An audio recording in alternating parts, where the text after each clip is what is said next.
नया साल शुरू हो रहा है, 2026 आ रहा है, 2027 आ रहा है, तो मैं कहता हूँ तो हमारे मजहब में जब मिलादुन नबी के मौके पे म्यूजिक जायज नहीं है। क्या बात है, वाह वाह। हमारा सबसे बड़ा त्यौहार आशिकों का मिलाद मुस्तफ़ा है। बेशक, मैं सच्ची सच्ची बात करूं, हमारा मसलक कहता है कि निसार तेरी चहल पहल पर हजारों ईदे रबीउल अव्वल सिवाय इबलीस के जहां में सभी तो खुशियां मना रहे हैं। वाह सुभान अल्लाह। हमारे बुजुर्गों ने लिखा कि मिलाद मुस्तफ़ा की शब हजार हा शबहाए कद्र से अफजल है। क्यों? क्योंकि शबे कद्र में जिब्रील आते हैं और शबे मिलाद में मुस्तफ़ा जाने रहमत जाने जिब्रील तशरीफ लाए। शबे कद्र में कुरान आता है और शबे मिलाद में साहिब कुरान तशरीफ लाए। अगर ये ना होते तो ना रमजान की बहारें होती, ना शबे कद्र होती, ना शबे मेराज होती, ना शबे बारात होती। जो है सब इन्हीं के दम कदम से है। वो जो न थे तो कुछ न था, वो जो न हो तो कुछ न हो। जान है वो जहान की, जान है तो जहान है। लेकिन मैं पूछना चाहता हूं, जब हम मिलाद मुस्तफ़ा की शब में नाच गा नहीं सकते तो 31st नाइट को हम क्यों नाच गाएं? बल्कि मैं तो एक मशवरा आपको देता हूं, अगर 31st नाइट को ऐसे ही आप सेलिब्रेट करना चाहते हैं तो मैं कहता हूं उस दिन भी मिलाद मुस्तफ़ा रख दो। क्या बात है, क्या बात है।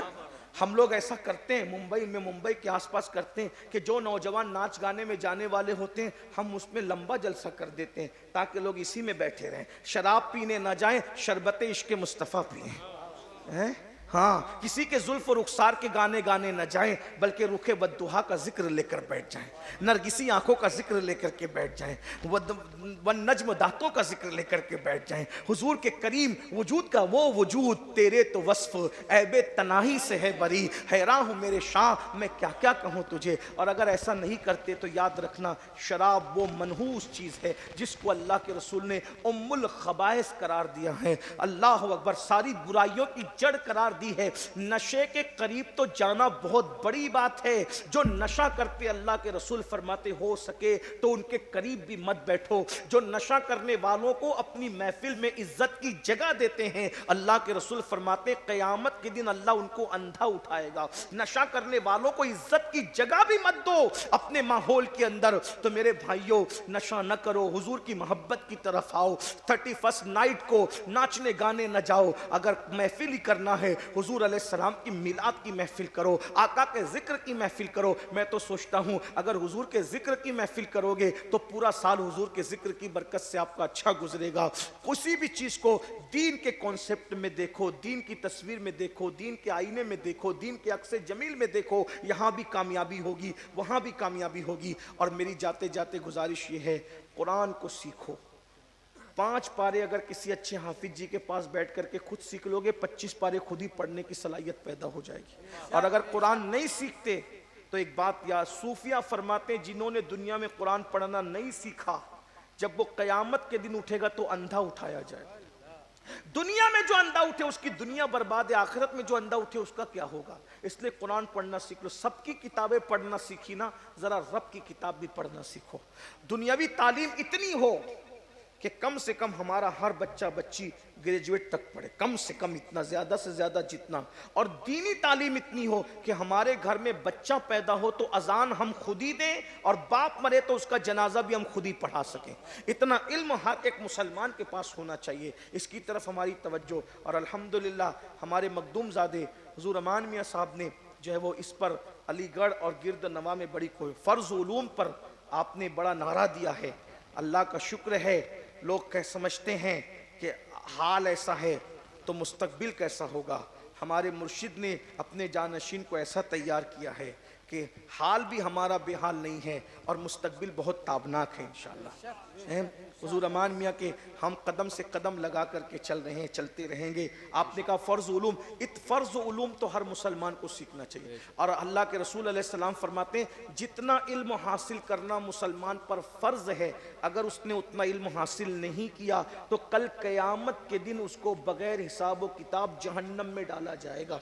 सहाबा ने पूछा हुजूर बग़ैर हिसाब के जहन्नम में डालना समझ में नहीं आया। तो आका फरमाते हैं जिसको इल्म सीखने का मौका मिला और उसने फर्ज इल्म नहीं सीखा उसका ठिकाना जहन्नम है। क्योंकि अल्लाह के नजदीक जिहालत कोई उज्र नहीं है, जिहालत कोई उज्र नहीं है। एक बात बताऊं, मैं बात तकरीर खत्म कर चुका लेकिन फर्ज उलूम की बात एक बात अर्ज करूं। हमारे पास जब इल्म नहीं रहता तो हम जाते हैं नेकी करने और आते हैं गुनाह करने, इल्म न होने की। ये इल्म न होने की नहूसत है। नशे से खतरनाक चीज और नशे से बुरी वबा जिहालत है। एक आसान बात बताऊं, अल्लाह के रसूल अलैहिस्सलाम फरमाते मेरी उम्मत में कुछ लोग 40-40, 60-60 साल तक नमाज पढ़ेंगे मगर वो नमाजी नहीं होंगे। क्यों? क्योंकि उन्होंने नमाज पढ़ना सीखा ही नहीं। कुछ लोगों ने आपको ये बता दिया, जाहिलों ने, अरे मौलाना कैसे भी पढ़ो अल्लाह कबूल करता है। अगर कैसे भी पढ़ो अल्लाह कबूल करता है तो नबी को भेजने का मतलब क्या है? क्या बात है, वाह। अल्लाह के रसूल ने सल्लू कमा रायतुमूनी उसल्ली, कैसे भी नहीं चलेगी, जैसे मुझे पढ़ता देखते हो ऐसी पढ़ोगे तो अल्लाह कबूल फरमाएगा। बेशक बेशक। तो हमने बाइक चलाना सीखी तो सीख करके बाइक चलाई ना, कंप्यूटर चलाना सीखा तो सीख करके कंप्यूटर चलाया, मोबाइल चलाना सीखा तो मोबाइल सीख करके चलाया। अगर सीखने से पहले बाइक चलाते तो क्या अंजाम होता? क्या बात है। घर जाने की बजाय अस्पताल न चले जाते। और वो तो मैं रियायत में कह रहा हूं अस्पताल जाने की बात, मेरी जगह दूसरा कोई मुकर्रिर होता तो वो कुछ और कहता, लेकिन मैं नहीं कहूंगा। बगैर सीख करके गाड़ी चलाओगे तो अस्पताल जाओगे, और बगैर सीख कर अल्लाह की इबादत करते हो। हर काम सीख के करते हो और अल्लाह की इबादत बगैर सीखे। 2 रकात नमाज जो फर्ज की, जो फजर की सुन्नत है, उसके बारे में मेरे आका फरमाते हैं तमाम दुनिया की नेमत एक पढ़ने में और फजर की 2 सुन्नत एक पढ़ने में, पूरी कायनात उसके बराबर। जब सुन्नत का ये आलम है तो फर्ज का आलम क्या हो? उसको बगैर सीखे पढ़ते हो। अब न सीखने की जो नौसत है वो बताने लगा हूं, इसके लिए इतनी लंबी तमीद बांधी। हमने तहरीमा शुरू की, ऐसे शुरू करते हैं, इसको तहरीमा कहते हैं। तहरीमा इसलिए कहते हैं कि जब हम तहरीमा की तकबीर कहते हैं तो जो हलाल चीजें होती वो हम पे हराम हो जाती है। बात करना हलाल था, हराम हो गया। खाना खाना हलाल था, हराम हो गया, है ना। ये सब वो बहुत सी चीजें हराम। नमाज ही तो है जिसमें रोजा भी सिमट आता है। जितनी देर तक नमाज में उतनी देर तक ना खा सकते, ना पी सकते, ना वजीफे ज़ौजियत अदा कर सकते हैं। बोलो ये रोजा नहीं है तो और क्या है? सूफिया फरमाते 18,000 मखलूकात की इबादत 2 रकात नमाज में सिमट आती है, उसको नमाज कहते हैं। आप समझते हैं नमाज को, लेकिन सीख कर तो पढ़ो, ऐसी पढ़ो जैसे अल्लाह रसूल चाहते। तो आपने शुरू की, बहरल जो बात समेट रहा हूं, उलमा की तवज्जो चाहता हूं, अगर मसला बताने में गलती करो तो इस्लाह करें। नमाज शुरू की, नमाज, अब मेरी तरफ देखना, नमाज ऐसे शुरू की। नमाज कैसे शुरू की? ऐसे शुरू की। दिल में आपने पहले तो सर झुका लिया और उसके बाद दिल में आपने अल्लाह अकबर कहा।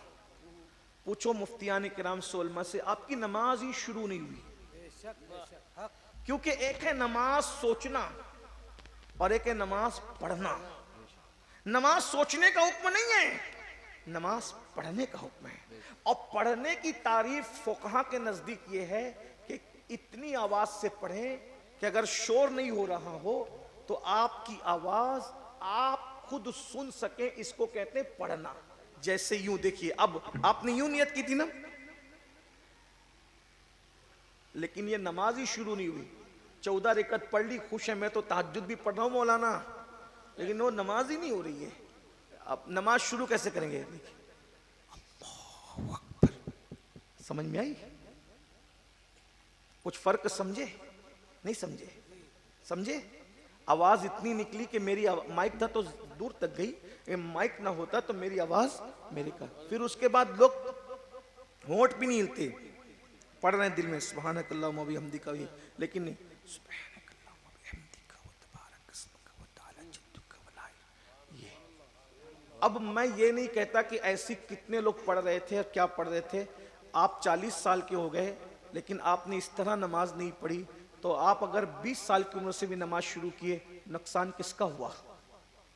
किसका हुआ? आपका हुआ। आप तलाक के निकाह के मसाइल नहीं जानते, फर्ज उलूम है ना ये। हंसी मजाक में कुछ कह दिया, बीवी निकाह से निकल गई। आप तो बीवी समझ के रख रहे हो, लेकिन क्या हो रहा है? जिना हो रहा है। अल्लाह के रसूल अलैहिस्सलाम ने फरमाया क़यामत की निशानियों में से एक निशानी ये भी है कि तलाक के बाद भी लोग बीवी समझकर अपने पास रखेंगे और उससे जो है वो बदनस्ल पैदा होगा। आप कहेंगे मुझे पता नहीं है मौलाना, और पता नहीं है तुमको, किसने का पता नहीं है? जब आप मोबाइल सीख सकते हो, कंप्यूटर सीख सकते हो, बाइक सीख सकते हो, रिक्शा सीख सकते हो, सब चीज तुम सीख रहे हो, तो क्या कुरान और हदीस की तरफ से ये हमें नहीं कहा गया कि इल्म सीखो? बल्कि नमाज से पहले, हर हुक्म से पहले कहा इक़रा बिस्मि रब्बिकल लज़ी खलक, पढ़ो अपने रब के नाम से। और अल्लाह के रसूल फरमाते हैं तलबुल इल्म फरीदतुन अला कुल्ले मुस्लिम, हर मुसलमान मर्द औरत पर इल्म का हासिल करना फर्ज है। यहां तक फरमाया अगर तुम्हें गली मोहल्ले में इल्म नहीं मिलता, उतलुबुल इल्मा वलौ कानु बिस्सीन, अगर तुम्हें चीन तक जाना पड़े तो चीन भी जाओ और वहां जाकर के तुम इल्म हासिल करो, यानी इतनी दूर जाना पड़े तो भी जाओ और इल्म हासिल कर। यहाँ तो गली गली मदरसे हैं, ऑनलाइन क्लासेस है। भाइयों, फर्ज उलूम सीख लो, ऑनलाइन बहुत सहूलियात हैं और अलीगढ़ में तो ज़्यादा सहूलियात है। इसलिए गुजारिश है, कुरान की तरफ है, अल्लाह ताला से दुआ है अल्लाह मुझे और आपको कुरान के करीब करे, साहिब कुरान के करीब करे, इल्म के करीब करे। और दुनिया की कोई किताब ऐसी नहीं है जिसने ये चैलेंज किया हो, सिर्फ यही एक किताब है जिसने ये चैलेंज किया, और चैलेंज करने को 1450 साल बीत गए, आज तक कोई इस चैलेंज को का जवाब नहीं दे सका। क्या चैलेंज है? अल्लाह अकबर। आप अंदाजा फरमाएं, अल्लाह इरशाद फरमाता है व इन कुंतुम फी रैबिम मिम्मा नज़्ज़लना अला अब्दिना फातू बिसूरतिम मिन मिस्ली वदउ शुहदाकुम मिन दुनिल्लाहि इन कुंतुम सादिकीन। अल्लाह इरशाद फरमाता है अगर तुम्हें शक है ये कुरान जो हम अपने बंदे खास पर नाजिल करते हैं कि ये अल्लाह की किताब नहीं है, तो इस जैसी एक सूरत बना करके लाओ। और फिर कुरान ये भी कहता है अकेले नहीं करना ये काम तुम्हें, बल्कि तुम अल्लाह के सिवा अपने सारे हिमायतियों को जमा कर लो, मशरिक से लेकर मगरिब तक, शिमाल से लेकर जुनूब तक, अरब से लेकर अजम तक, सारे हिमायतियों को जमा कर लो, अल्लाह के सिवा सबको जमा कर लो। कोई इस जैसी एक सूरत नहीं बना सकता, इसलिए कि ये सूरत जिसने नाजिल की है वो सिर्फ अल्लाह है, अल्लाह के सिवा ये इस तरह का कलाम कोई नाजिल नहीं कर सकता। मुसलमानों, हम कितने खुशनसीब है, नबी मिला तो सैयदुल अंबिया खुदा का महबूब मिला, साहिब कुरान मिला, और किताब मिली तो अल्लाह का कलाम कुरान मुकद्दस। कैसी जिंदा किताब है ये किताब, तमाम इंसानियत के लिए चैलेंज है, बल्कि तमाम चैलेंजेस का जवाब है। अल्लाह अकबर। है किसी कौम के पास ऐसी जिंदा किताब? इस किताब की शान क्या है? अगर इसका अल्लाह अकबर अदबी जायजा लिया जाए, इल्म और अदब की रोशनी में जायजा लिया जाए, अगर महफिल के अंदर लोग अहले ज़ौक़ हैं वो तवज्जो फरमाएंगे। अल्लाह अकबर। इस किताब का अंदाज़े बयां क्या है? पहली बात तो ये है इसकी जो है वो 6000 से ज़ायद आयतें हैं और हर आयत का दूसरी आयत से ताल्लुक मौजूद है। बिल्कुल इसी तरह से जैसे पहाड़ की एक जड़ का दूसरी जड़ से ताल्लुक होता है, वैसे कुरान की एक आयत का दूसरी आयत से ताल्लुक है। कोई आयत दूसरी आयत से जुदा आपको नजर नहीं आएगी, रब्त है, तसलसल है, सिलसिला कलाम है। और उसके बाद अंदाजा तो फरमाएं ये किताब जो है इसका उन्वान इंसान है, इंसान को संवारना, इंसान को निखारना, इंसान को तहजीब देना, इंसान को तमद्दुन देना, इंसान को कल्चर देना, इंसान को ज़ौक़े बंदगी देना, इंसान को अदाए बंदगी देना। सियासत भी ये किताब सिखा रही है, समाजी जिंदगी का शऊर भी ये कौम ये किताब अता कर रही है। सियासत पर भी गुफ्तगू हो रही है, समाज पर भी गुफ्तगू हो रही है, मईशत पर भी गुफ्तगू हो रही है, माश पर भी गुफ्तगू हो रही है। लेकिन अंदाजा फरमाएं अगर एक किताब इतने सारे उन्वानों को समेट लेती है तो वह किताब चूचू का मुरब्बा बन जाया करती है। लेकिन ये इस किताब का मौजज़ा है, इतने सारे उन्वान हैं लेकिन कोई भी अल्लाह अकबर रब तो कट होता नजर नहीं आता। अल्लाह अकबर। कोई भी अदबी गलती इसके अंदर निकाल नहीं सका आज तक के। वजह क्या है आप अंदाजा फरमाएं। मिसाल के तौर पर अगर कोई तकरीर हो रही हो, 1 घंटे की तकरीर को ले लें, अगर हंसते हंसते रोने लगो, रोते रोते हंसने लगो, तो लोग कहते हैं ये क्या बात हो गई, कभी कुछ कर रहे थे, कभी कुछ कर रहे थे, कभी कुछ कह रहे थे, कभी कुछ कह रहे थे। लेकिन ये कुरान है। अल्लाह अकबर। एक आयत में कई मज़ामीन सिमट आते हैं मगर बोरियत का एहसास नहीं होता, मजमून बदलने का अंदाजा नहीं होता। अल्लाह अकबर। और सबसे सबसे बड़ी बात ये कि ये किताब जो है ये कानून की किताब है, और कानून की जबान सबसे खुश्क तरीन जबान है। कानून की किताब में यही होता है, ये कर सकते हैं, ये नहीं कर सकते, ये करे तो सजा ये है, ये करे तो सजा ये है, ये करे तो सजा ये है। जो कानून की किताब होती है उसमें बागों का जिक्र नहीं होता, उसमें बहारों का जिक्र नहीं होता, उसमें बुलबुलों का जिक्र नहीं होता, उसमें भौरों का जिक्र नहीं होता, उसमें तितलियों का जिक्र नहीं होता। अगर ऐसा करें तो वो शायरी हो जाएगी, कानून नहीं रह जाएगा। मगर कुर्बान जाए अल्लाह की किताब पर, कानून भी बयान हो रहा है।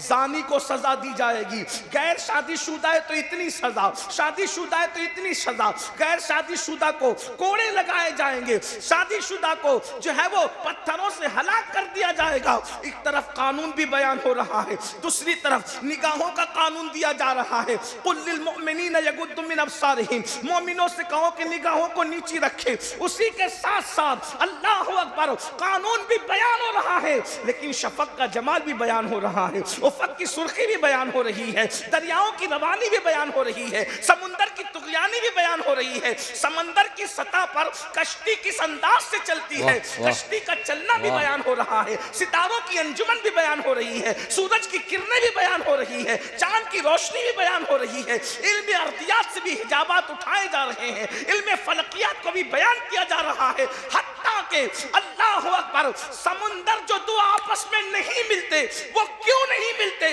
उसका राज भी ओपन किया जा रहा है। मरजल बहरैन यल्तक़ियान बैनहुमा बरज़खुन ला यब्ग़ियान। अल्लाह अकबर। और मोती क्यों पैदा होते हैं, उस राज से भी पर्दा उठाया जा रहा है। यखरुजु मिनहुमा लुअलु वल मरजान। अंदाजा फरमाए, फलों का जिक्र भी हो रहा है, फूलों का जिक्र भी हो रहा है। हत्ता के अल्लाह अकबर सूरे अनकबूत के अंदर अल्लाह अल्लाह मकड़ी के जाले का तस्करा भी हो रहा है, सूरे नमल के अंदर चूटी के बोलने का तस्करा भी हो रहा है, और शहद की छत्ते का तस्करा भी हो रहा है, दूध का तस्करा भी हो रहा है, दूध किस तरीके से बनता है उसका जिक्र भी हो रहा है, माँ के शिकम में बच्चा कैसे तरतीब पाता है उसका जिक्र भी हो रहा है। एक किताब है और तमाम मज़ामीन को अपने अंदर समेटती नजर आ रही है। इतनी मुख्तसर सी किताब है और दावा कर रही है वला रत्बिन वला याबिस इल्ला फी किताबिन मुबीन। हर रत्ब व याबिस को हमने कुरान में बयान कर दिया है।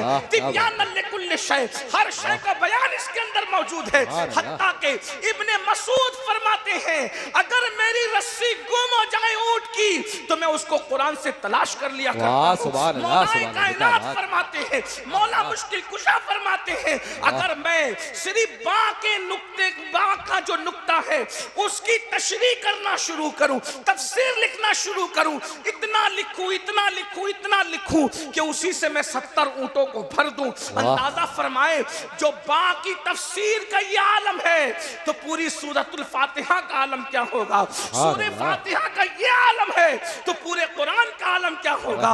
अंदाजा तो फरमाए, ये कुरान है, मगर अफसोस की बात ये है हमने कुरान को छोड़ दिया, हम कुरान से दूर हो गए। कुरान जिंदा किताब है। अल्लाह के रसूल सल्लल्लाहु अलैहि वसल्लम के सहाबी अब्दुल्ला इब्ने अब्बास ने कहा था कि जमाना खुद कुरान की तफसीर बन जाए। एक हदीस पाक है, अंदाजा करें पहले कि जमाना खुद कुरान की तफसीर बनेगा। शायद जब कहा गया हो लोगों ने उसका जितना इदराक किया हो, लेकिन आज आप देखते चले जाएं जैसे जैसे ज़माना गुजरता जा रहा है कुरान का हुस्न बेनकाब होता जा रहा है, कुरान मुकद्दस के उलूम का इंकिशाफ होता जा रहा है, लोग कुरान पर तहकीक कर रहे हैं। अफसोस तो ये है सब कुरान की तरफ मुतवज्जे हैं और जिस कौम के लिए कुरान आया था वो कौम इस कुरान से बेतवज्जो ही कर रही है। अल्लाह, कुरान हुस्न और मानी के एतबार से ये है और असर आफरीनी के एतबार से कुरान की शान ये है कि कुरान अगियार को भी अपना बनाने का हुनर जानता है। कुरान ने अगियार को अपना बनाया। पहली मर्तबा आलमी सतह पर जो इस्लाम का तारुफ हुआ है वो कुरान के जरिए से हुआ है। पहली बात तो यह है कि हमने कुरान पढ़ना ही छोड़ दिया। अब कुरान या तो सिर्फ तावीज़ात की किताब बन करके रह गया है या तीजे पे पढ़ा जाता है इसाले सवाब के लिए, या चहलुम पे पढ़ा जाता है इसाले सवाब के लिए, या नया घर बने तो पढ़ा जाता है। याद रखना कुरान उस नए घर के इफ्तिताह के लिए नहीं आया। पढ़ोगे तो बरकत होगी, मैं मना नहीं कर रहा हूं। कुरान तावीज़ के लिए नहीं आया, तावीज़ बनाओगे तो फायदा होगा, मैं मना नहीं कर रहा हूं। लेकिन कुरान जो आया था वो जिंदगियों में शामिल करने के लिए आया। बेशक कुरान जिंदगियों में दाखिल करने के लिए आया था। कुरान अमल के लिए आया था। और कौन सा वो उन्वान है जिस पर गुफ्तगू कुरान नहीं करता? अल्लाह अकबर। तो कुरान की असर आफरीनी का जिक्र करूं, उसके बाद आगे बढ़ते हैं। वक्त में जितनी गुंजाइश रहेगी थोड़ा थोड़ा आगे बढ़ेंगे, ताकि कुरान के हर हुस्न पर हम दो दो चार चार जुमले बतौर खिरात पेश कर सकें। कुरान की असर आफरीनी क्या है?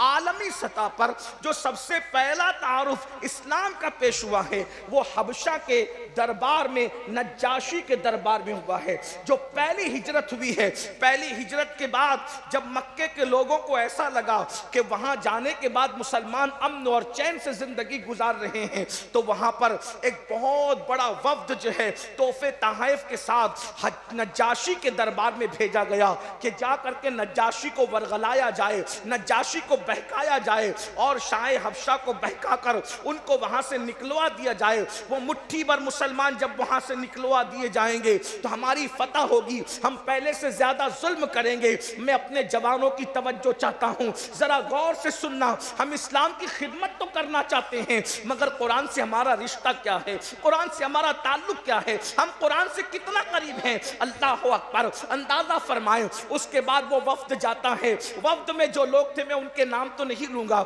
इसलिए कि उनमें बहुत सारे ऐसे लोग हैं जिनको अल्लाह ने ईमान की दौलत अता कर दी। ईमान लाने से पहले की कुछ बातें बयान कर दी जाएं तो लोगों को सुन तो लेते हैं, लेकिन ईमान लाने का ख्याल नहीं करते और उनके ईमान लाने के बाद भी उनसे बदगुमान रहते हैं। इसलिए मैं उन बुजुर्गों का जिक्र नहीं करता जो ईमान ला चुके हैं। बहरहाल उनके साथ बहुत से वो भी थे जो कुफ्र पे मर गए, बहुत सारे वो जो ईमान लाए अल्लाह ने उनकी सारी खताओं को माफ कर दिया। इसलिए कि कलमा पढ़ने से, ईमान लाने से पहले जितने गुनाह वाक़ई हुए हैं अल्लाह उन सबको मिटा देता है। और जिसको अल्लाह माफ कर दे, हमें हिसाब किताब लेने का कोई हक नहीं है, इसलिए इसका ख्याल करना चाहिए। तो वफ्द पहुंचा। वफ्द का जो सरदार था वो नज्जाशी के पास, होशियार आदमी, दानिशमंद आदमी, नज्जाशी के पास जाने के बाद कहा चंद छोकरे आए हैं, अंदाजा तो करें किस कदर हिकारत के अंदाज में सहाबे किराम का तारुफ कराया जा रहा है। तारुफ क्या बल्कि उनके खिलाफ बहकाया जा रहा है। मक्के का सरदार कहता है कि चंद छोकरे आए हैं और वो छोकरों ने जो है हमारी नाक में दम कर रखा है, भाग करके चले आए हैं और ये नए दीन की बातें करते हैं, तुम्हारे मजहब के खिलाफ भी बोलते हैं। ये सबसे बड़ी कमजोरी इंसान की है। इंसान को किसी की कितनी भी शिकायत कर दो, कान पे जू रहेंगे न रहेंगे, लेकिन जब कहो कि तुम्हारे खिलाफ भी है तो इंसान फौरन अटेंशन हो जाता है। अल्लाह अकबर। नज्जाशी जो हबशा का बादशाह था वो मजहबन ईसाई था और उसकी पूरा जो वो मुल्क जो है ईसाइयत के रंग में रंगा हुआ था। राहिबों के पास बैठता था, पादरियों के साथ उसका उठना बैठना था, खुद भी ईसाई था। ईसा अलैहिस्सलाम का दिल से दीवाना था, ईसा अलैहिस्सलाम को खुदा का बेटा मानता था। कब वो तो तुम्हारे मजहब के खिलाफ भी बोलते हैं। मगर याद रखना, दानिशमंद लोगों का तरीका यह है, किसी मजहब का हो, कहीं का रहने वाला हो, अगर उस तक बात पहुंचे तो वो तहकीक करेगा। नज्जाशी ने कहा तुमने अपनी बात तो मेरे पास रख दी, जरा मैं उन लोगों से भी तो बुला करके पूछूं कि वो लोग क्या कहते हैं इस बारे में। अल्लाह अकबर। तोहफे दे दिए गए, तोहफे भेज दिए गए, तोहफे पेश कर दिए गए, कीमत बहुत बड़े कीमती तोहफे थे, सब पेश कर दिए गए। ऐसे में अल्लाह अकबर, जो नज्जाशी के मुल्क में सहाबे किराम हिजरत करके आए थे, उन चंद सहाबा को कहा गया तुम्हें हबशा के दरबार में तलब किया जा रहा है। और उनके सरदार थे हजरत सैयदुना जाफर तैयार रदी अल्लाह ताला अन्हु, मौला अली के भाई थे, रसूलुल्लाह के चचाजाद भाई थे। हजरत जाफर तैयार ने फरमाया चलो चलते हैं, सब मामला अल्लाह के हाथ में है, वो जो करेगा बेहतर करेगा। और उसके बाद सहाबा नज्जाशी के दरबार में आए। मैं अपने जवानों से कहना चाहता हूँ, याद रखना, हालात को देखकर मुसलमान अंदाज तब्दील नहीं करता, हालात के रंग में मुसलमान अपने आप को कभी नहीं रंगता, बल्कि मुसलमान हालात के धारे को अपनी ताकत से मोड़ दिया करता है। मुसलमान नहीं मुड़ता, हालात को मोड़ दिया करता है। अल्लाह अकबर। नज्जाशी के दरबार में पहुंचे, सब लोग नज्जाशी को सजदा करते थे, मुसलमानों ने सजदा नहीं किया। तो फिर कहा देखो देखो ये तुम्हारे दरबार के आदाब के खिलाफ करते हैं, सजदा नहीं करते। तो नज्जाशी ने पूछा तुमने मुझे सजदा क्यों नहीं किया? हजरत जाफर तैयार ने फरमाया हम अल्लाह के अलावा किसी को सजदा करना जायज नहीं समझते। हमारा मजहब खुदा के सिवा किसी की बारगाह में झुकने की इजाजत नहीं देता। उसके बाद अल्लाह अकबर। नज्जाशी पूछता है ये सही कहते हैं? का क्या बात है? हजरत जाफर तैयार ने बहुत से सवालों के जवाब दिए, बहुत तवील मुकालमा है, उसका जिक्र नहीं करता। बस इतना कहा कि हमारे नबी पे कुरान नाजिल होता है, वो अल्लाह का कलाम है। अल्लाह अकबर। नज्जाशी ने पूछा उससे चंद आयतें मुझे सुना सकते हो? अब याद रखिए इससे मुकर्रिर दाई और मुबल्लिग को एक बहुत बड़ी हिकमत कुछ सीखने को मिलती है। जब नज्जाशी ने कहा कि क्या तुम मुझे कुरान की चंद आयतें सुना सकते हो, तो हजरत जाफर तैयार सूरे बकरा भी पढ़ सकते थे, हजरत जाफर तैयार सूरे अनाम भी पढ़ सकते थे, हजरत जाफर तैयार कोई और सूरत भी पढ़ सकते थे। मगर ये हजरत जाफर तैयार की दानिशमंदी, जब नज्जाशी ईसाई ने कहा मुझे कुरान सुनाओ, तो हजरत जाफर तैयार ने सूरे मरियम की तिलावत करना शुरू की। आप जो अल्फाज़ जानते हैं, पढ़े लिखे लोग जानते हैं सूरे मरियम का हुस्न क्या है, सूरे मरियम का अंदाज क्या है। सूरे मरियम के अंदर रदीफ और काफिया की गैरतें जैसे सजदा करती नजर आती है, उसका एक अपना अंदाज है। अल्लाह अकबर।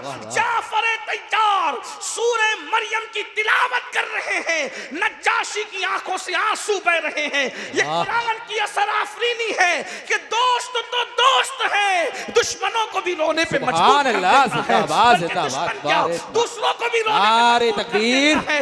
अल्लाह अकबर। नज्जाशी रो रहे हैं, रो रहे हैं, रो रहे हैं, आखिर बर्दाश्त नहीं होता। कुरान ने यूं गलबा किया कि अपना तख्त तो छोड़कर जिस जगह हजरत जाफर तैयार थे जमीन पर आकर के बैठ गए, और उसके बाद मक्के के वफ्द को कहा एक तिनका उठाकर तुम कहते हो कि ये मेरे मजहब के खिलाफ बोलते हैं, वल्लाह हजरत ईसा का जिक्र जो कुरान ने कहा है जितने उससे तिनके से भी ज्यादा हजरत ईसा जो बताया है उससे ज्यादा नहीं है। और फिर अल्लाह अकबर आए थे नज्जाशी को वरगलाने के लिए। जब नज्जाशी ने कुरान सुना है तो वो भी कलमा पढ़कर इस्लाम में दाखिल हो गया। जिंदाबाद जिंदाबाद। नारे तकबीर, नारे रिसालत, जश्न ईद मिलादुन नबी, जश्न ईद मिलादुन नबी, रसूल आजम कॉन्फ्रेंस, फैजान कुरान, अजमत कुरान, नारे रिसालत जिंदाबाद। सुभान अल्लाह, वाह वाह, सुभान अल्लाह। सबसे पहला बादशाह जो इस्लाम के दामन में आता है वो सूरे मरियम सुनकर आता है, हजरत जाफर तैयार की तबलीग से आता है। इस्लाम का पहला तारुफ ये कुरान है, कुरान की असर आफरीनी है। और दूसरी बात अल्लाह अकबर, कुरान का ये मोजज़ा है। कुरान जो वाक़यात बयान करता है गुजरे हुए माजी के, वो जिस कौम का वाक़या है वो कौम भी उस शान से बयान न कर सकेगी, उस शान से कुरान बयान करता है। जब हजरत मरियम का जिक्र किया तो विलादत के वक्त हजरत मरियम ने बेजार होकर जो जुमला कहा था कुरान ने उसको भी मिस नहीं किया। अंदाजा तो फरमाए जरा। हालांकि ये चीजें वाकया बयान करते वक्त बयान नहीं होती, लेकिन ये कुरान का मौजज़ा है, क्योंकि कुरान रसूलुल्लाह पे नाजिल हो रहा है। हुजूर अलैहिस्सलाम जब वो ऐलान नबुव्वत से पहले कभी मरियम की जिंदगी नहीं पढ़ी, कभी हजरत ईसा की जिंदगी नहीं पढ़ी। कमाल तो यही है कि हुजूर किसी से पढ़ने नहीं गए। वाह क्या बात है, सुभान अल्लाह। हुजूर पढ़ने ही नहीं गए, और हुजूर अलैहिस्सलाम पढ़े लिखों के साथ कभी रहे भी नहीं।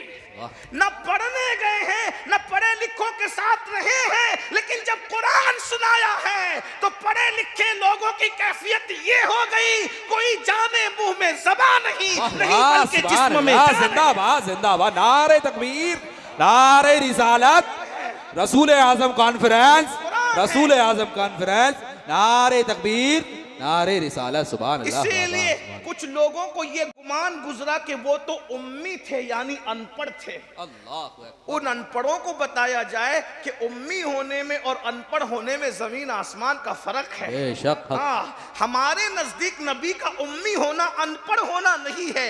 हमारे नजदीक नबी का उम्मी होना यह है कि वो किसी इंसान के शागिर्द नहीं है, वो डायरेक्ट खुदाबंद कुद्दूस के शागिर्द हैं। और उनकी सनदे इल्म कुरान यूं बयान करता है, वो अल्लमक मा लम तकुन तालम व काना फदलुल्लाहि अलैका अज़ीमा। महबूब आप जो कुछ नहीं जानते थे वो हमने आपको सब कुछ सिखा दिया। उनका सनदे इल्म कुरान यूं बयान करता है। लोग कहते हैं इल्म की सनद क्या है? मैंने कहा जिसके इल्म की सनद खुद कुरान बयान करे।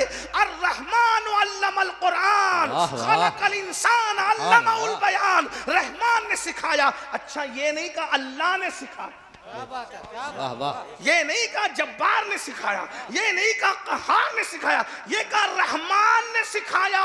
रहमान उसको कहते हैं जिसकी मेहरबानी की कोई इंतहा ना हो। और जब उस्ताद जितना मेहरबान होता है उतना खुल खुल कर सिखाता है। अब मखलूक अपने शागिर्द पे मेहरबान हो तो सारे उलूम के खजाने उलट दिए जाते हैं। जिस पर खुदा मेहरबान हो, देने वाला वाहिद मेहरबान रहमान हो और लेने वाला रहमतुल लिल आलमीन हो। और फिर सिखाया क्या? कुरान से। वाह वाह क्या बात है। कुरान सिखाया। अल्लाह कितना सिखाया? वो कहा जो कुछ नहीं जानते थे वो सब कुछ सिखा दिया। सुभान अल्लाह। जो वाह वाह। कुछ नहीं जानते थे वो सब कुछ सिखा दिया। मैं तो कहता हूं उनको अल्लाह ने कितना सिखाया, कितना सिखाया। अल्लाह अकबर। उनकी नालैन दुरुस्त करने वाले मुअल्लिमुल उम्मा हो गए।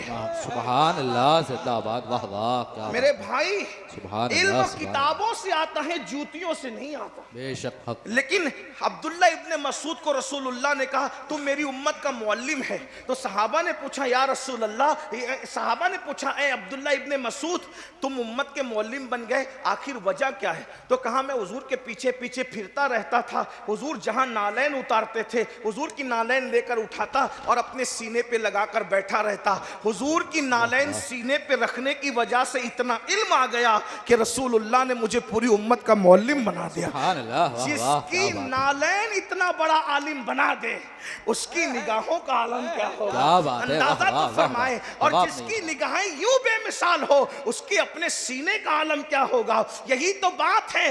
हजरत मूसा कहते हैं रब्बिशरह ली सदरी, वो कहते रब्बिशरह ली सदरी। और मेरे नबी कुछ नहीं कहते, चुप रहते। अल्लाह खुद कहते हैं अलम नशरा लका सदरक। वाह वाह सुभान अल्लाह जिंदाबाद। क्या फर्क बात है। है। कलीम और हबीब का फर्क कितना है? वो रब्बिशरह ली सदरी खुद कहें और ये अलम नशरा लका सदरक इनके लिए कहा जाए। अल्लाह अकबर। मूसा इल्म की का सवाल करें तो खिज्र के हवाले कर दिया जाता है और नबी रब्बे सिदनी इल्मा कहे तो खुदा खुद उनको इल्म अता वाह फरमाता वाह सुभान अल्लाह जरा जिंदाबाद। गौर तो फरमाए क्या शान है मुस्तफ़ा जान रहमत सल्लल्लाहु। कुरान का भी कोई जवाब नहीं है और साहिब कुरान का भी कोई जवाब नहीं।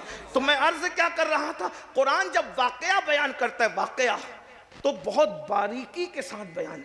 हजरत सैयदा मरियम के पेट के दर्द के वक्त उन्होंने बेजारी से जो जुमला कहा था नसीयम मरसिया, कुरान ने उसको भी बयान किया, कुरान ने उसको भी बयान किया। अल्लाह अकबर। फिर आप देखें हजरत यूसुफ का किस्सा बयान किया, ahsan al-qasas उसको फरमाए हैं। तो हजरत यूसुफ अलैहिस्सलाम की सौतेली माँ छुप कर वो ख्वाब का किस्सा सुन रही थी। कुरान ने उसका छुपना भी बयान किया और उसका सुनना भी बयान किया और उसका बयान करना भी बयान किया। ये कुरान का मौजज़ा है, कुरान की शान है। इसलिए कि नबी ये उम्मी इतनी बारीकी से अगर कोई किस्सा बयान कर रहा है तो इसका मतलब वो अपनी तरफ से नहीं कर रहा है, इसलिए कि उस पर नाजिल हो रहा है वो कर रहा है। यही तो आपको बताना है, हमारी कौम को जानना चाहिए। और अल्लाह अकबर।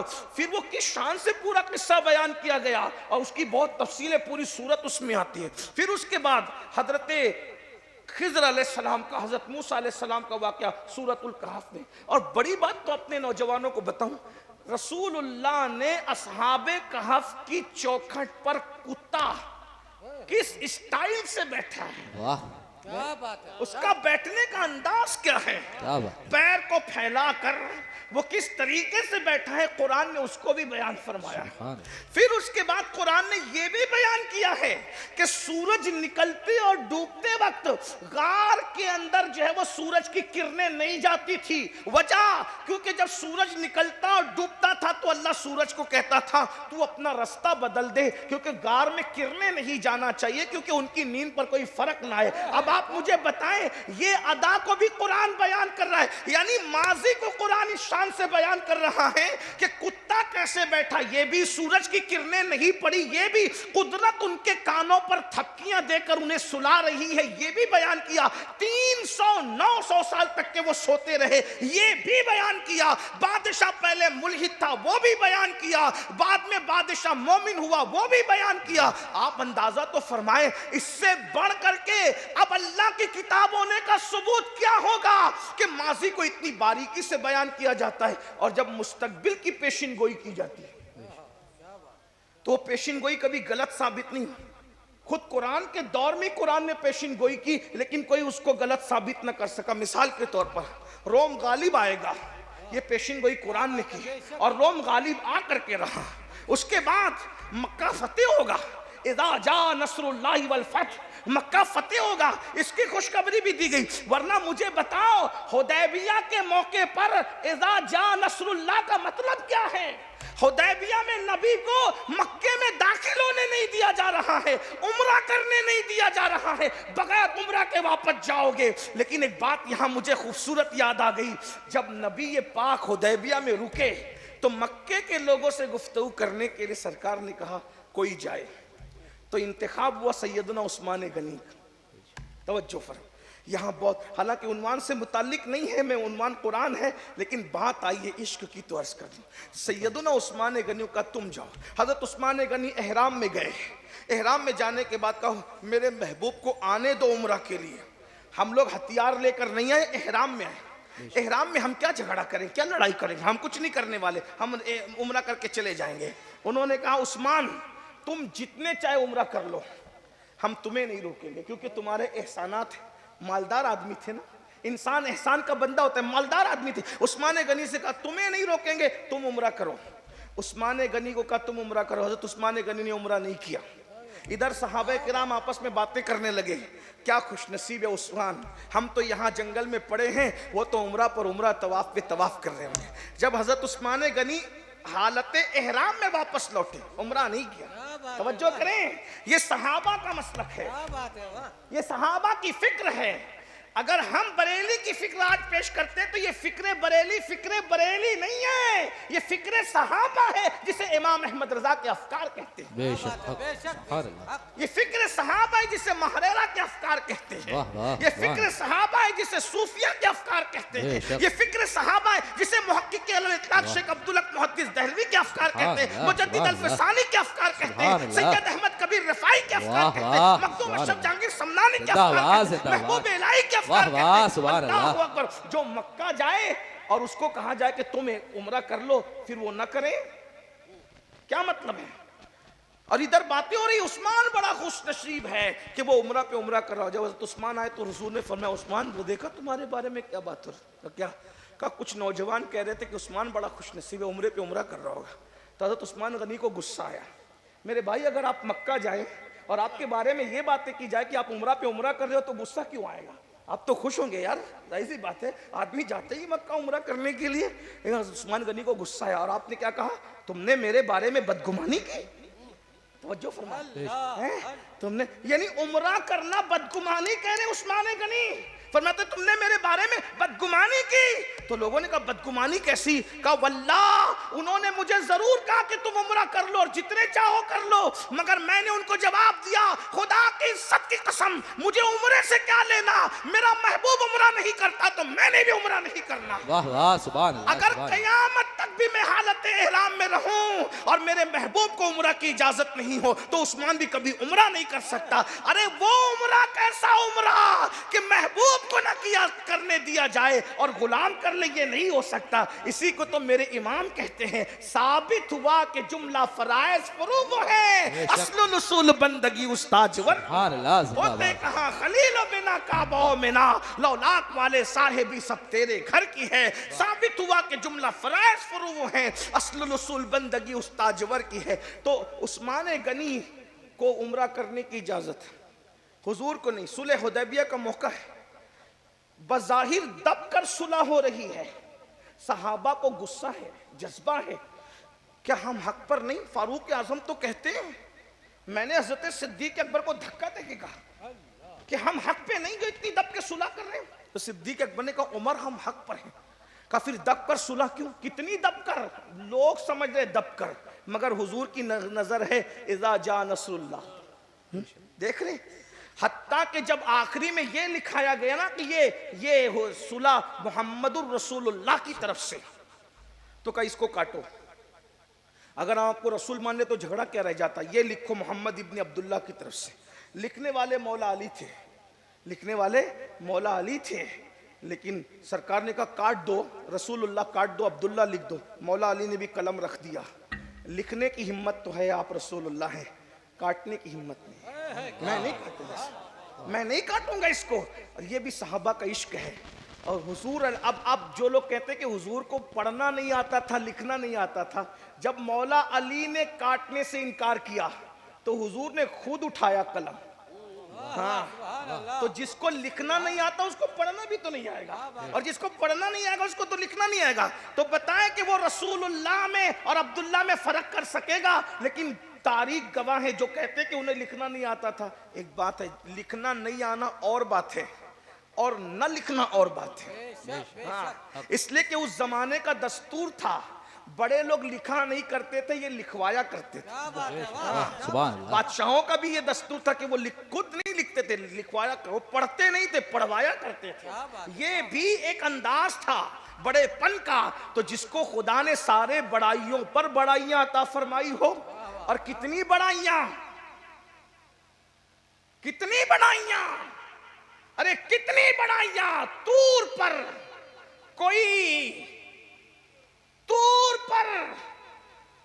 कोई आसमां पर और कोई अर्श के पार। तूर पर कोई आसमां पर, कोई अर्श के पार, सारे बालाओं से बाला रही बालाई ये दोस्त। हुजूर अकरम सल्लल्लाहु अलैहि वसल्लम सब जानते थे। अल्लाह कह रहा है तुम जो कुछ नहीं जानते थे हमने सब सिखा दिया। तो फिर ये कलेमा पढ़ने के बाद कहना कि वो ये नहीं जानते थे, वो नहीं जानते थे, ये नादानी है। बहरहाल मेरा उन्वान वो नहीं। तो सुलह हुदैबिया के मौके पर ये हुआ तो कहा इतनी दबकर सुलह की जाएगी। लेकिन जब लोग कह रहे थे इतनी दबकर सुलह की जाएगी, अब दोबारा मुसलमान कभी पलट कर नहीं आएंगे। कुरान कह रहा था इज़ा जा नस्रुल्लाहि वल फतह।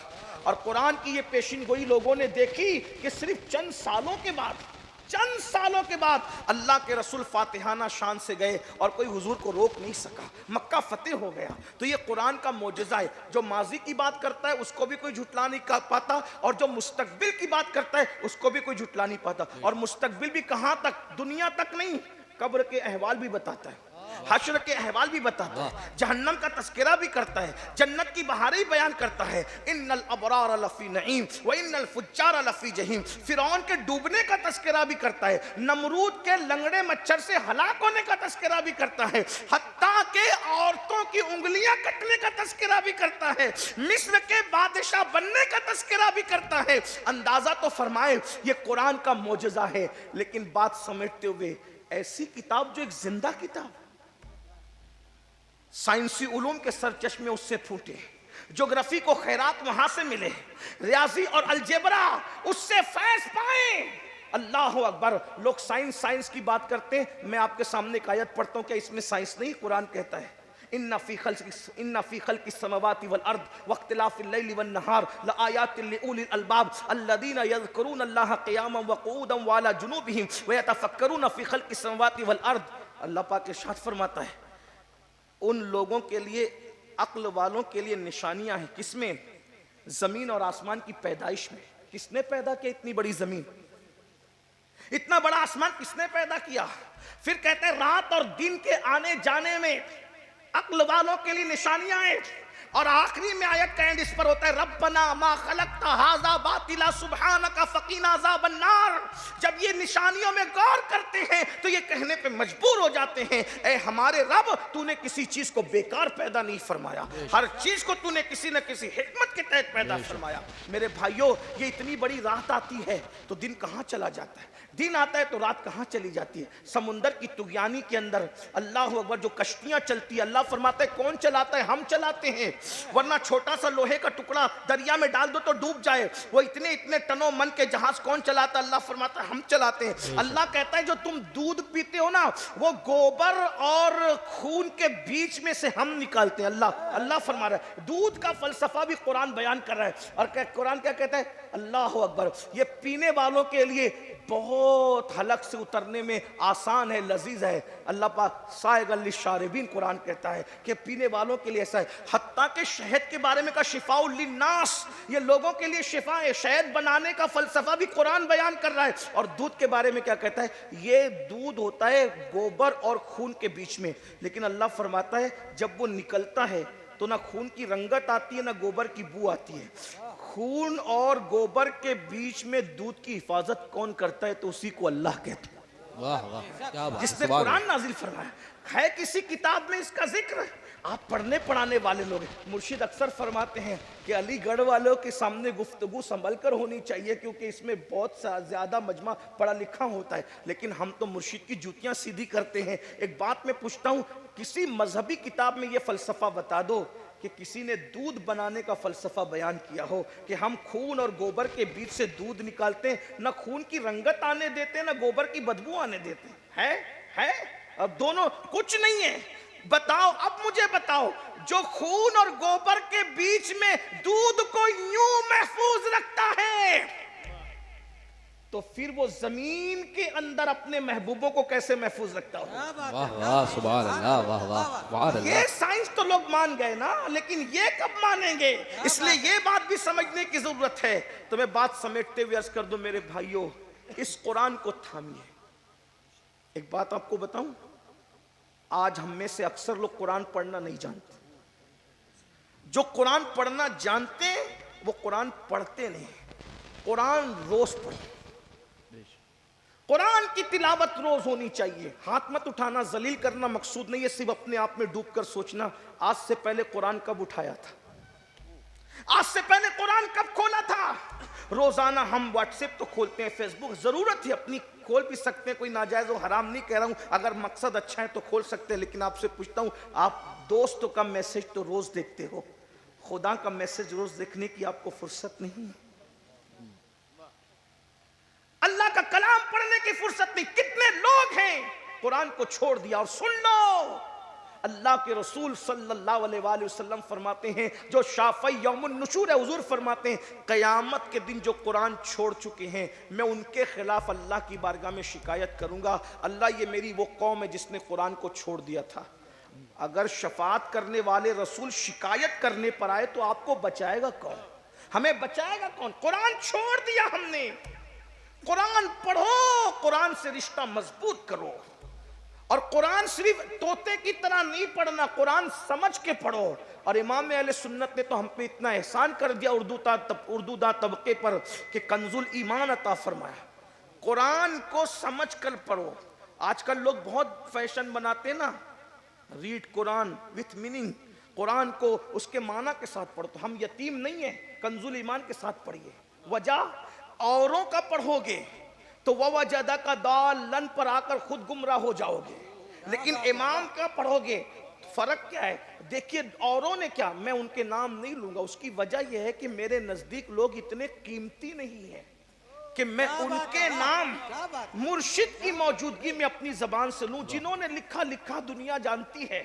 जब यार का नाम जबान पे हो तो अगियार का नाम लेने में हया आती है।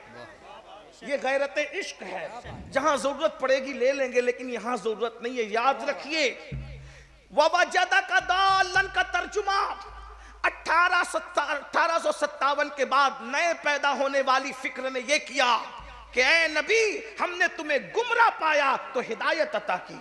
कल पकड़ के कोई दामन नहीं कहेगा कि तुम्हारा नबी गुमराह था बाद में हिदायत पर आया। अरे जालिम, नबी क्या माज़अल्लाह गुमराह हो सकते हैं? जिस नबी की गोद में अली पले हैं, उनके बारे में सुन्नियों का अकीदा यह है कि मौला अली ने पूरी जिंदगी कभी किसी बुत को सजदा नहीं किया, पूरी जिंदगी कभी झूठ नहीं बोला, कभी वो बदकारी के करीब नहीं गए। अरे ये तो गोद में पले थे। जिस अबू बकर सिद्दीक को बचपने से नबी की सोहबत मिल गई है, वो अबू बकर सिद्दीक भी जो है बुतों की परस्तिश से ईमान लाने से कब्ल भी महफूज थे। और ईमान लाना तो हम कहने कहलाने को कहते हैं, ये तो वो लोग थे जो पहले ही फितरत पर थे, बाद में इजहार हुआ, लेकिन बात दूर निकल गई। अर्ज क्या कर रहा था? तो कहा कि ऐ नबी, तुमको गुमराह पाया तो राह दी। ये उनका तर्जुमा है जो नई फिक्र के लोग हैं और जिसकी फिक्र 1450 साल फिक्र से मिलती है। इमाम अहमद रजा भी पैदा 1856 ही में हुए, लेकिन वो 57 के दौर के आलिम तो थे, मगर फिक्र उनकी 1857 वाली नई नहीं थी। क्यों? इसलिए कि उनके हाथ में आले रसूल महरवी का दामन था। सुभान अल्लाह, सुभान अल्लाह। और ये पुरानी फिक्र के लोग थे, बात में है 1857 के, लेकिन फिक्र 1857 वाली नहीं है, क्योंकि आले रसूल का जो दामन मिलता, आले रसूल का हाथ जो था, अच्छे मियाँ के हाथ में अच्छे मियाँ का हाथ, और साहिबुल बरकात के हाथ में साहिबुल बरकात का हाथ, फिर कालपी के मशाइख, और फिर वहाँ से नजफ अशरफ, और नजफ अशरफ से फिर मदीने मुनव्वरा से ये सिलसिला मिलता। इसलिए नई फिक्र नहीं पेश की, क्योंकि उन लोगों के पास वो नए थे भी, नई फिक्र भी थी। देखो, आदमी तो नया होगा, नुकसान नहीं, हम सब नए दौर के लोग हैं, लेकिन फिक्र नई नहीं होना चाहिए, फिक्र तो मदीने वाली होनी चाहिए। तो कहा तुम्हें गुमराह पाया तो तुम्हें राह दी अपनी तरफ, लेकिन जब बरेली का कलंदर आले रसूल का गुलाम, आले रसूल महरवी का तरबियत याफ्ता जब तर्जुमा करता है तो ये कहता है, महबूब, हमने तुम्हें अपनी मोहब्बत में गुम पाया, खुद रफ्ता पाया, खुद रफ्ता तो अपनी तरफ राह अता फरमा। देख रहे, अल्लाह अकबर। और 1857 वाली फिक्र ने तर्जुमा किया, मकरू व मकर अल्लाह वल्लाहु खैरुल माकिरीन। तो कहा अल्लाह की शान में तौहीन की, क्या कि उन्होंने अल्लाह के साथ मक्र किया तो अल्लाह ने भी उनके साथ मक्र किया, और अल्लाह मक्र करने वाला है। कल कोई दूसरे मजहब का आदमी पूछेगा कि तुम्हारा अल्लाह मक्र करता है? जिसका खुदा मक्कार हो, फिर वो कौम कितनी बड़ी मक्कार होगी, है ना? दूसरों को शिकायत का मौका दे रहे हो कि नहीं? लेकिन जब इमाम अहमद रजा ने तर्जुमा किया कंजुल ईमान ने कहा, उन्होंने मक्र किया तो अल्लाह ने उनके साथ खुफिया तदबीर फरमाई, और अल्लाह खुफिया तदबीर फरमाने वाला है। तो मेरे भाइयों, कंजुल ईमान उठाओ, पढ़ो, कुरान पढ़ो। और आखिरी बात के तौर पर कहता हूँ, आज मुसलमान कहते हैं मौलाना हम परेशान हैं, बहुत परेशान, रोजी के लिए परेशान, नौकरी के लिए परेशान, रिश्ते के लिए परेशान, इसके लिए परेशान, उसके लिए परेशान। मैं एक बात कहता हूँ, रसूलुल्लाह ने फरमाया, जब कोई मर रहा हो तो मरने वाले के सरहाने कुरान बैठकर पढ़ो। बस इस पे बात पूरी कर रहा हूं। मौसम सर्दी का भी है, टाइम भी पूरा हो गया, मुझे भी जाना है। जब कोई मर रहा हो, मरने वाले के सराहने बैठ के कुरान पढ़ो, अल्लाह उसकी मौत को आसान कर देगा, है ना? अपना अकीदा। इसीलिए जब कोई दुनिया से जाता है तो हम उसके सराहने बैठ के क्या करते हैं? सूरह यासीन की तिलावत करते हैं। रसूलुल्लाह फरमा रहे हैं, अच्छा मरने वाला कुरान नहीं पढ़ रहा है, बहुत खास बात, तवज्जो है ना आपकी? मरने वाला कुरान नहीं पढ़ रहा है, मरने वाला तो बेचारा पड़ा हुआ है, वो बहुत मुस्तरीब है, बेचैन है, बेकरार है, माल छूट रहा है, बीवी छूट रही है, बच्चे छूट रहे, टेंशन कितना होगा उसको सोचिए, फिर रूह निकल रही है उसकी तड़प अलग। यहां तक फरमाया जब रूह निकलती है तो तकलीफ कितनी होती है। हज़रत अम्र इब्न आस कहते हैं, ऐसा लगता है जैसे जमीन और आसमान को समेट कर इंसान के सीने पर रख दिया गया, वजन का ये आलम होता है। आदमी नाक से सांस नहीं ले रहा है, सुई के नाके से सांस ले रहा है, ये तकलीफ होती है। और ऐसा लगता है जैसे बबूल का दरख्त उसके जिस्म के अंदर घुसा दिया गया हो और एक एक कांटा एक एक रग में चुभ गया हो। फकी अबुल्लाह समरकंदी इस हदीस को लिख रहे अम्र इब्न आस के हवाले से, शरह सुदूर में अल्लामा जलालुद्दीन सुयूती लिख रहे हैं हजरत अम्र इब्न आस के हवाले से। जरा गौर कीजिए, जो आज कहे लगाते हैं और जिन्हें मौत का कोई खटका नहीं है, जो सोचते हैं कि जो होगा देखा जाएगा, जरा गौर तो कीजिए। अल्लाह अकबर, जमीन और आसमान के बराबर वजन सीने पर लग रहा हो, इंसान नाक की बजाय सुई के नाके से सांस ले रहा हो और जिस्म के अंदर बबूल का दरख्त तो घुसा दिया गया हो और बबूल का एक एक कांटा एक एक रग के अंदर घुस गया हो और कोई ताकतवर इंसान नीचे से खींचे पैरों की तरफ से, उस वक्त तो उसकी मौत की तकलीफ क्या होगी? ये मरते वक्त की तकलीफ है। हजरत मूसा अलैहिस्सलाम कहते हैं जिंदा बकरे की खाल उधेड़ी जाए उतनी तकलीफ नहीं होती, उससे ज्यादा मौत के वक्त तकलीफ होती है। दूसरे मकाम पे मूसा अलैहिस्सलाम कहते हैं जिंदा चिड़िया को अगर सीख के अंदर डाल करके आग पर जिंदा भूना जाए तो उसको क्या तकलीफ होगी? ना उड़े के निजात पाए ना मरे के निजात पाए, वो कैसे तड़पेगी और फड़फड़ाएगी। उस वक्त मरने वालों की कैफियत होती है। अल्लाह के रसूल अलैहिस्सलाम का जुमला सुन लो, हुजूर की हदीस सुन लो दिल के कानों से और नक्श कर लो दिल में। आका फरमाते हैं मौत की तकलीफ और मौत की हकीकत को मैं जानता हूं और जो उसकी हकीकत को मैं जानता हूं अगर मैं वो तुम्हें बता दूं तो तुम ऐसे पिघलने लगो जैसे नमक पानी में पिघलने लगता है। तुम मुस्कुराना छोड़ दो, तुम खाना छोड़ दो, नरम बिस्तर पे लेटना छोड़ दो, तुम सोना छोड़ दो। अल्लाह अकबर, तुम जंगलों में पागलों की तरह फिरना शुरू कर दो। अगर तुमको मौत की हकीकत पता चल जाए, अगर मुर्दा उसके हाथ पैर गैबी तौर पे ना बांध दिए जाएं तो मुर्दा ऐसे दौड़े भागे जैसे कटने वाला जानवर बेचैनी से तड़पता है, भागता है, दौड़ता है। मुसलमानों जरा गौर करो, ऐसी मौत कि दुनिया की कोई मुसीबत उसका मुकाबला नहीं कर सकती। अल्लाह के रसूल फरमाते हैं जब मरने वालों के सरहाने तुम कुरान पढ़ते हो तो अल्लाह उसकी मौत को आसान कर देता है। कितनी बड़ी बात कही थी डॉक्टर इकबाल ने, अरे कुरान से मौत सीखने वाले, काश कि तूने कुरान से जीना सीख लिया होता। जब मौत के वक्त तो कुरान पढ़ा जाता है तो मौत आसान हो जाती है। जिस कुरान की बरकत से मौत आसान हो सकती है उस कुरान की बरकत से जिंदगी क्यों आसान नहीं हो सकती? अल्लाह अकबर, सरहाने कुरान पढ़ा जाए तो मौत आसान हो जाए। इंसान खुद कुरान पढ़े, कुरान पर अमल करे, उसकी जिंदगी आसान नहीं होगी। लेकिन हमने कुरान को छोड़ दिया। कितनी बड़ी बात है। शफाअत करने वाले रसूल जब कुरान न पढ़ने वालों की शिकायत करेंगे, उनकी कौन शफाअत करेगा? उनकी कौन बख्शिश करेगा? आओ कुरान से रिश्ता जोड़ो। अरे अरब की बोरिया नशीन कौम जब तक कुरान से नाआशना थी बकरियां चराया करती थी। जब उन्होंने कुरान थामा है कैसर और किसरा के ताजदार बन गए हैं। फाका करने वाली कौम ने जब कुरान थामा है, अल्लाह अकबर, इतने मालदार हो गए कि यमन से ज़कात लेने वाला ज़कात लेकर के चलता है देने वाला और मदीने तक आता है, मगर यमन से लेके मदीने मुनव्वरा तक उसको कोई ज़कात का मुस्तहिक नजर नहीं आता। आपसे पूछना चाहता हूं, ये कुरान की बरकतें हैं। जिस कुरान से जन्नत मिल सकती है, जिस कुरान से खुदा मिलता है, जिस कुरान से मौत आसान हो सकती है, उस कुरान की बरकत से क्या दुनिया की मालो दौलत नहीं मिल सकता? दुनिया की इज्जत नहीं मिल सकती? दुनिया का वकार नहीं मिल सकता? आओ अपने रिश्ते को कुरान से मजबूत करें और कुरान इतना पढ़ो। अल्लाह अकबर, कुरान पढ़ने वालों के दिलों को अल्लाह बेखौफ कर देता है। कुरान पढ़ने वालों के दिल के अंदर अल्लाह नूर पैदा करता है। सैयदी आला हजरत ने तो फतावा रज़विया शरीफ में यहां तक लिखा कि हर फरिश्ते को भी कुरान पढ़ने की इजाजत नहीं है, कुरान की हुर्मत की वजह से। सब फरिश्तों को, आम फरिश्तों को, बहुत सारे फरिश्तों कुरान पढ़ने की इजाजत नहीं।